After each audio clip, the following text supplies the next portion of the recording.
On this week's GTA 5 o'clock, crew limits raised. Sign up now and join us online. 2K investor call hints at something before March 31st. Get a complete buyer's guide to cars in GTA Online, plus GTA 5 in Minecraft and how a changing LA could affect the game. It's all here on this week's GTA 5 o'clock. Hello and welcome to this week's episode of GTA 5 o'clock. I am your host James Jarvis and I'm joined as ever by co-host Dan Dawkins. Hello there. He is back. He is well again, well enough to be in the office at least, and he's raring to go. Yeah, I've got glands like giant footballs, but I am well enough to speak. Okay, coming up this week we've got some more info about the possibility of GTA on next gen and PC. We've got some great knit work which Dan has found, and GTA 5 Minecraft edition, we're going to call it. It's not really a Minecraft edition, but you'll see when we get onto that a bit later on.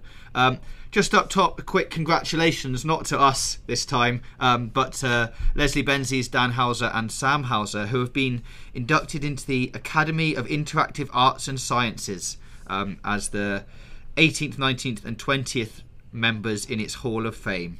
So that's nice for them. Obviously they were the pioneers in making the open world games, and now they've been recognised for that. So moving on then to the big news this week. We hinted at it last week, almost like we're some kind of mystic Meg. The Rockstar crew limits have been upped to 1,000 now, Dan. Yeah, this is really good news, and it's not just applying to us, it's for everyone who's got a crew. The cap of 300 gang members has now been uplifted to 1,000. So Rockstar are advising people to get busy in terms of recruitment, using your pages by promoting more people within your hierarchies to help deal with new recruits. Yeah. We've got 3 crews running currently. So between us we've had like a capacity of 900. Now that has been rocketed up to 3,000 across the 3 crews. Yeah. So if you can find us on the social club, and that's either the OCLK, the OCLG or the OCLS crews, which is Shadows and Gravels, we can boost up at least another 700 people per crew. Yeah. Which, I mean, we could probably fill just with a backlog of people waiting. Yeah, I've started going through our backlog already in the Shadows, at least this morning. So if you have got requests pending, then keep an eye out for some updates coming your way. Hopefully we'll be able to plough through all of the pending requests we've got and up our crew limits to 1,000 each. Yes, exciting. And Rockstar are obviously using this, I think, to promote the newly released crew head-to-head playlist challenge feature, where you can set 2 crews against each other, and it's only in game modes with where you're allowed 2 teams. Yeah. But you can do it, and you can play for high stakes, as in the minimum wager is $1,000. So we'll probably be getting involved with more of that kind of stuff on the live stream quite soon. Yeah, keep a lookout for that, and do go and join our crews if you want to join us on the live stream. So moving on to some more big news. Take-Two had its financial conference call the other day. Dan has been through it using some Lester-esque surveillance techniques. Dan, the thing everyone wants to know, did they talk about PC and next-gen versions? No, but... Okay. You may have heard about this. Rockstar's parent company, Take-Two Interactive, they're a publicly listed company. They're obliged to report to their shareholders. They hold a public shareholder call with various investors from different firms, getting and asking them questions. They talk about what they've earned, what the share projections are, top line, what the company's going to be doing over the forthcoming months, what their plans are. Now, these things are publicly available. You can go on the Take-Two website and actually record the MP3 of it, or get hold of it. So they're obviously not going to accidentally announce something that would set the internet ablaze. No, they're pretty smart. They're used to doing these kind of things. Yeah, during an investor call. And I think particularly in the modern world, there might have been a time where they thought there was no spotlight on these things, but now they are seen as landmarks, and somehow we all expect announcements to be made there. An interesting thread throughout all of the conversations is that they really explicitly demark Rockstar's activities and marketing from what they're here to report. I think they essentially keep saying, we leave all the marketing and that to Rockstar. We are not here to make these announcements today. So that's a consistent thread throughout the call. Now, the call, the celebrities on the call are people like Strauss Zelnick, who's the chairman and CEO of Take-Two Interactive, and then lots of like various different investor relations and finance folk. Now, you've probably seen some of the big headlines that have filtered out onto a lot of the main websites. The most significant are the fact that, yes, GTA 5 has done really well. Like, as we already knew, the game sold $800 million worth in 24 hours, which was confirmed by Take-Two. Over $1 billion in 3 days, which has been confirmed by Take-Two. And this is quite new. They confirmed the game has sold 32.5 million units worldwide. That's a huge number. Yeah, it's absolutely staggering. And again, I think I haven't got it on screen, but contextually I'd like to place that in line of other games, but it seems like this is on line to become the biggest selling game. Yeah, I think it's in the top 3 now of biggest selling games of all time. I think there is a Call of Duty above it for now, but if they keep going at this rate, they'll be up there pretty soon. Now, what was interesting, and again this made it out to the sites, is that it says approximately 70% of consumers who've played GTA 5 while connected to the internet have played GTA Online since its launch on October the 1st. It says, as a result, GTA Online was the single largest contributor to our digitally delivered revenue in the third quarter. Now, for all the problems they've had with online and with microtransactions and freezing it and restarting it, you know, the money accrued from people buying microtransaction packs is still the biggest contributor to all of Take-Two's digital revenues. So this is what we said going back 8 months, a year ago. We said this is a significant long-term investment for them. You know, this is why they are doing GTA Online, because they know this money will come in, and I imagine, you know, when it's properly working. And now, throughout the entire conversation, a lot of the people on, you know, the call, the investors were, you know, asking, can you say exactly how many of the 70% who've played GTA Online have actually bought things? Yeah. What are your targets? What are your expectations? And again, throughout the call, Take-Two were very standoffish, and largely talking about wanting to promote quality rather than finance, and that not being their primary driver. So, and also another big part of it was people asking about, well, obviously, will there be a PC version? Will there be a next-gen version? How are you going to deal with the growth of mobile phones? There's some interesting answers in there. One is, it said, Take-Two said, our ability to bring our popular catalogue titles to mobile platforms enables us to grow our audience and generate incremental revenue and profits with modest development cost and virtually no marketing spend. Now, they obviously, as has been talked about, they obviously see mobile phone ports as a cheap and easy way to make money. Yeah. Not necessarily to compromise quality, and this is actually a thread that continues throughout it, where they say, Take-Two repeat to say, we do not discriminate between platforms. We want our games to be on as many platforms as possible, but what we do discriminate between is sort of like processor power and screen size, where we don't want to produce compromised experiences. Well, I guess we've seen that with the release of San Andreas recently on mobiles and stuff. Like, they've only just got to that stage. Mobiles are powerful enough now to sort of handle those kind of processors and graphics that we used to play on our giant TVs at home.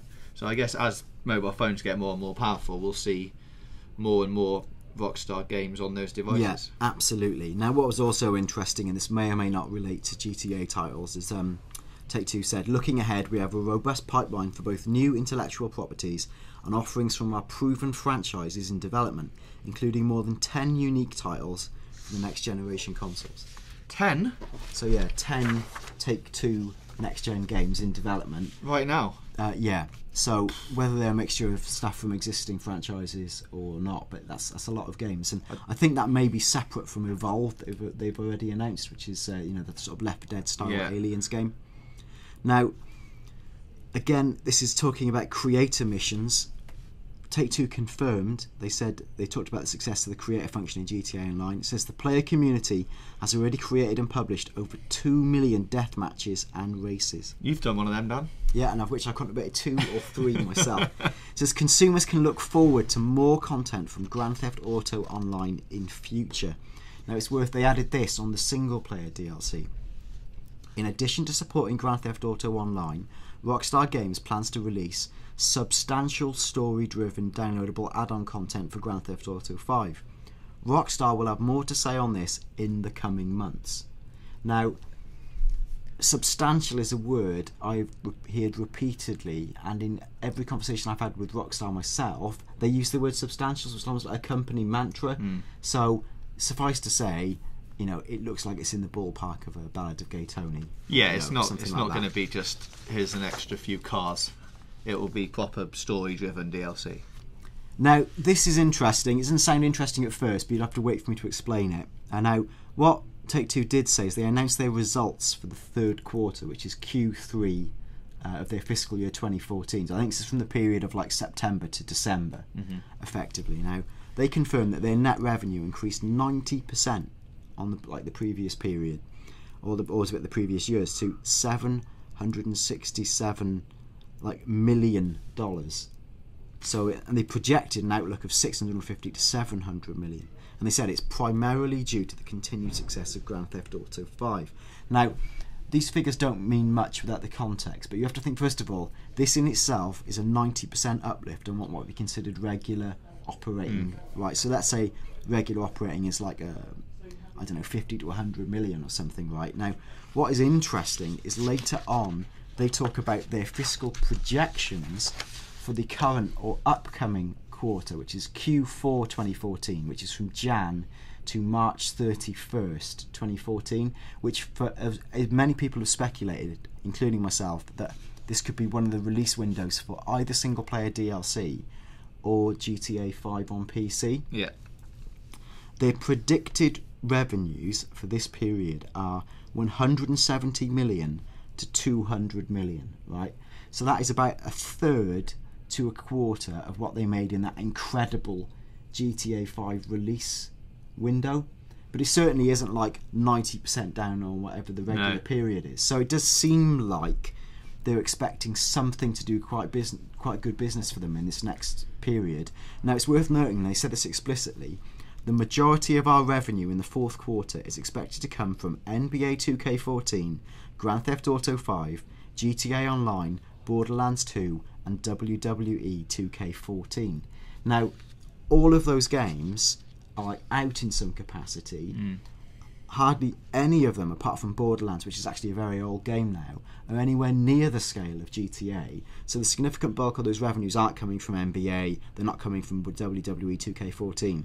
It's probably coming from something linked to GTA 5. Yeah, you'd now, think so. Whether, and you could probably look at the market history figures for this, whether GTA 5 on PC would be a contribution of about, let's say, $100 million, or whether it's coming from single player DLC, I don't know. And it's interesting that later on in the call, an investor deliberately picks them up on this and asks, like, have you said where those revenues are being attributed? And they explicitly say, we are not adding any colour to that right now. So it almost sounds like they're willing to give the financials, but they are not revealing exactly where that's coming from. Which again, if it's part of a marketing announcement to come from Rockstar, would make perfect sense. Well, if it's coming before March, we're already middle of Feb almost. Well, early February. So there's only sort of a month away until something like that happens. So you'd expect an announcement of something coming pretty soon. Yeah, that's exactly it. If it is what we think it will be, either single player DLC or GTA 5 on PC / next gen, more likely PC, that's got to happen soon. If it's in that quarter, maybe Rockstar do have another plan for where those projected revenues are coming from. It just seems particularly weird they wouldn't outline what they were if there wasn't a need to keep a secret. If that makes sense. Do you think they can launch single player DLC with the ongoing GTA Online issues of it not quite doing all the things that they said it was going to do? Yeah, I think if it's built and ready, they can. I think single player DLC, particularly if it's digitally led, could probably deploy incredibly quickly and easily. And I don't think you need very long in today's world to market a game. I think you could get away with even like a few weeks to a month, particularly if it's digital channels. Yeah, because you haven't got to prep retail, physically publish the discs, send them out in vans and trucks. It's not such a logistical operation, and they haven't got to spend quite the same amounts on in-store promotion, all the various different things that are expensive and complicated to arrange. Now, talking about Take-Two's attitude to tablets and how they would essentially they see themselves as platform agnostic, and they would like all their like their products and IPs to be on as many platforms as possible.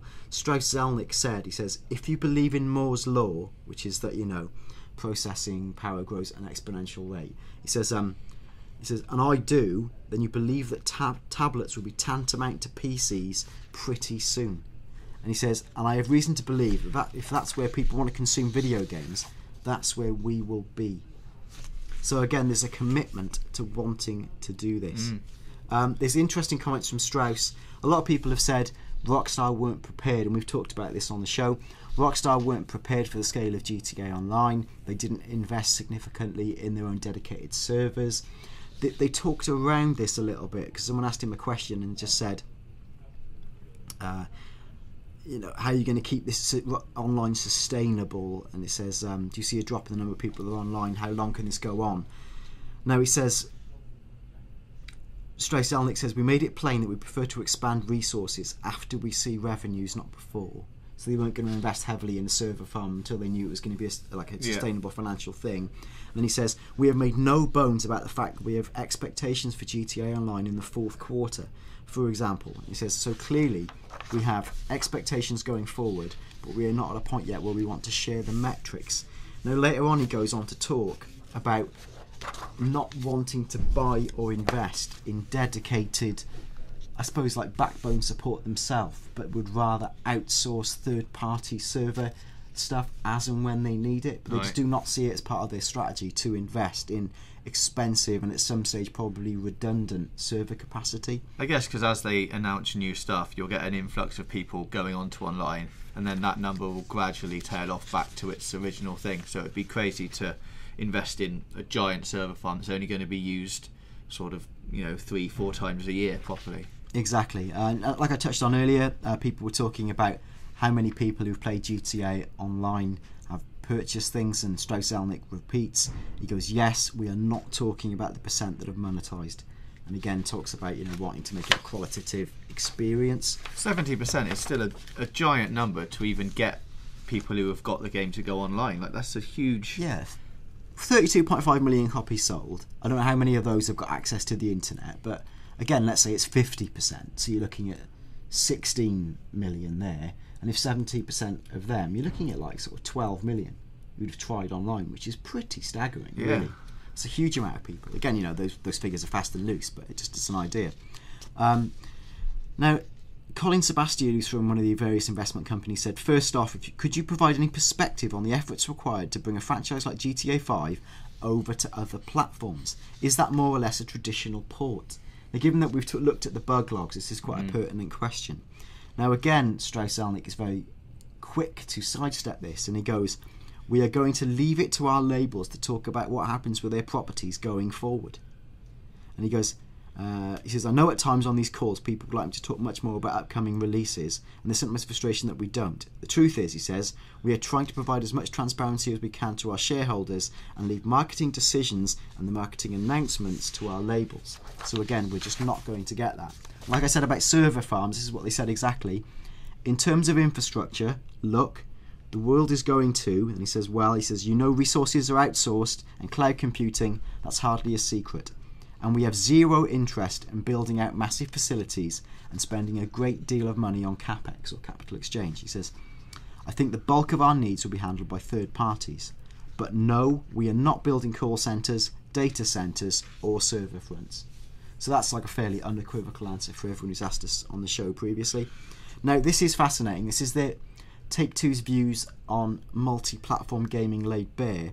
One of the investment people asks, he says, could Strauss tell me, assuming that Google, Amazon and Apple continue to press forward with their digital media initiatives, as in they're all being linked to launching their own consoles and or game machines, says, and very likely will have their own boxes soon, how does that impact the way you think about your business?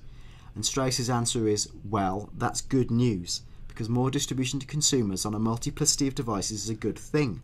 And we have reason to believe it's going to be easier and easier to develop in a way that we can be readily available without too much porting expense across a multiplicity of platforms.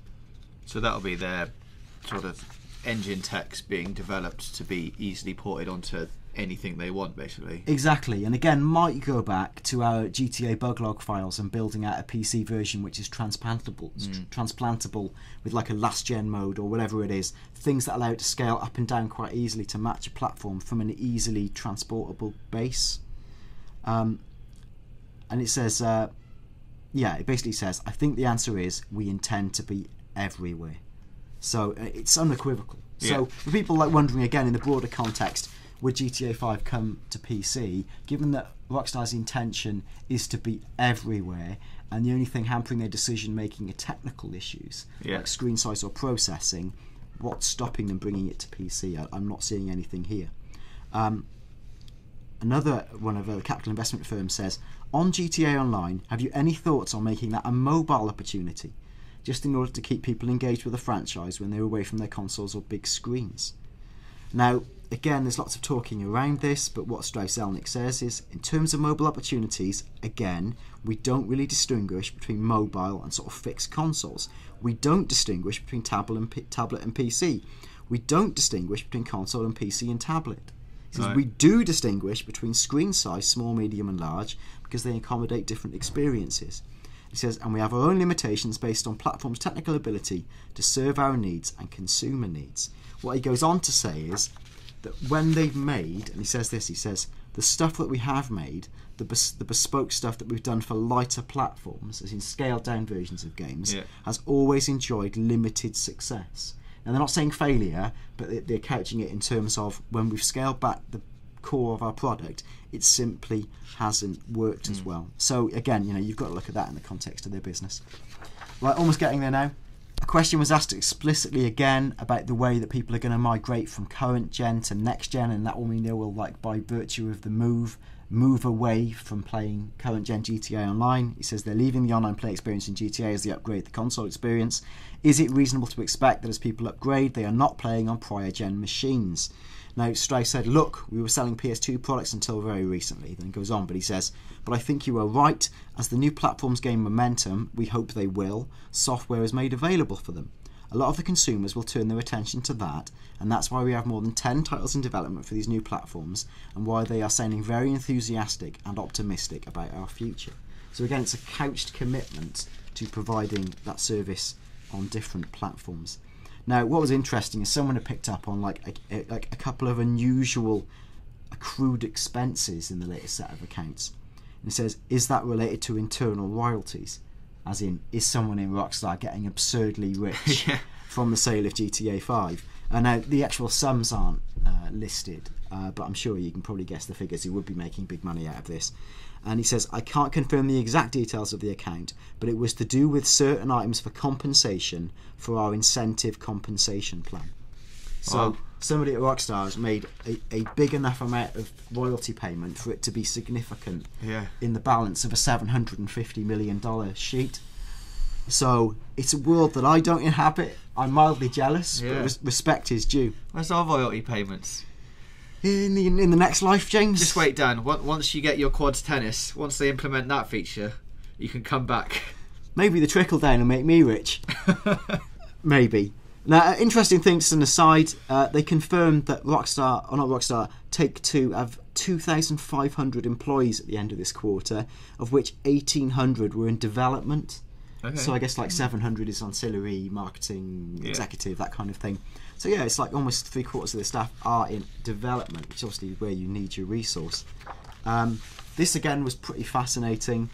Doug Kreutz from Cohen & Company asked, you mentioned you have a lot of store-based GTA 5 content in development.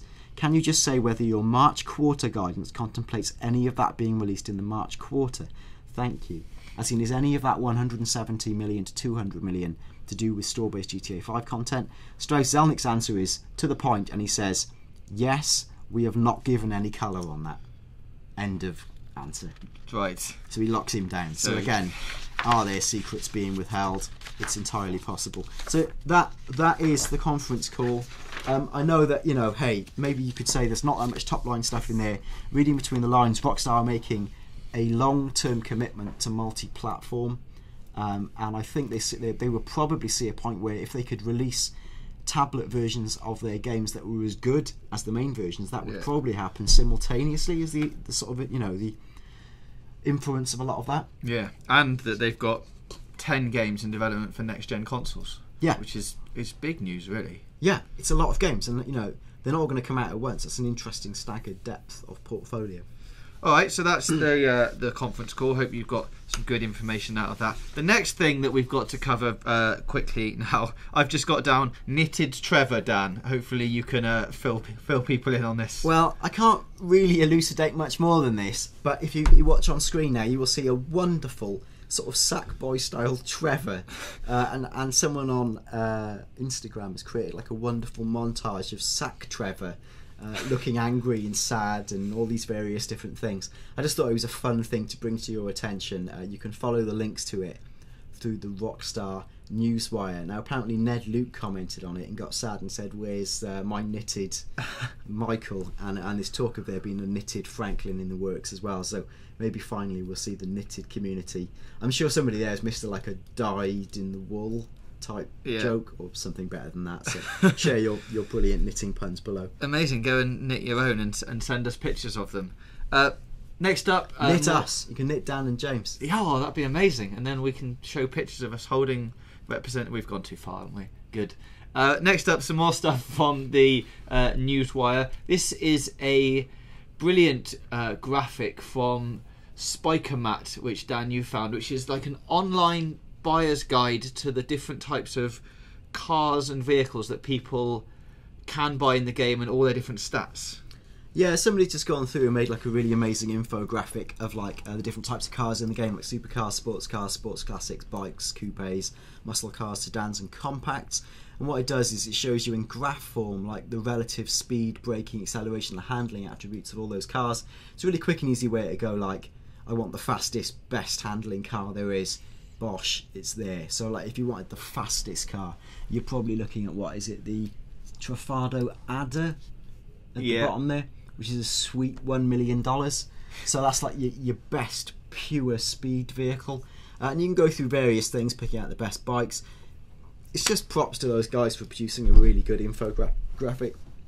Well done. Yeah, good thing to print out and then have on your wall, so you don't have to go through all of the menus and find out how much each one costs. You've got a good graph of it there. A couple more things before we go. GTA 5 in Minecraft, which is a ridiculous project that someone has taken on. They're trying to recreate the whole of GTA 5, Dan, in Minecraft. Well, it seems like they're more focusing on like San Andreas and, or you could say maybe GTA 5, like Grove Street in Minecraft. So a YouTuber called My Raging Monkey has made good name, all of Grove Street in Minecraft, which from a distance looks pretty good. Like, it's got like really nice. And then there's a video he's done of the interior of CJ's house, which I will be honest, I can't really remember the interior of CJ's house, and this may or may not look like it. You can probably judge for yourself by following links to it. It's an ambitious thing, like, well done. In reality, I'm not sure how much fun it will be, but like, wow, kudos for doing that, well done. Yeah, it looks great, and if you find anything else like that GTA related, please send them in to us at GTA V O'Clock on Twitter or on Facebook, facebook.com/GTA V O'Clock. One last thing before we go down, I don't know if you saw this week, but they are changing the colour of the lights in LA. Have you seen this news? No. Right, well, it's interesting, sort of. So the lights in LA are that actual LA. Yeah, actual LA is that iconic sort of yellow street lights that they've got that we see in all the films. They used it a lot in Drive and a lot of other films. They're going to replace all of the street lights to have them as blue tinted LEDs. Really? Yeah.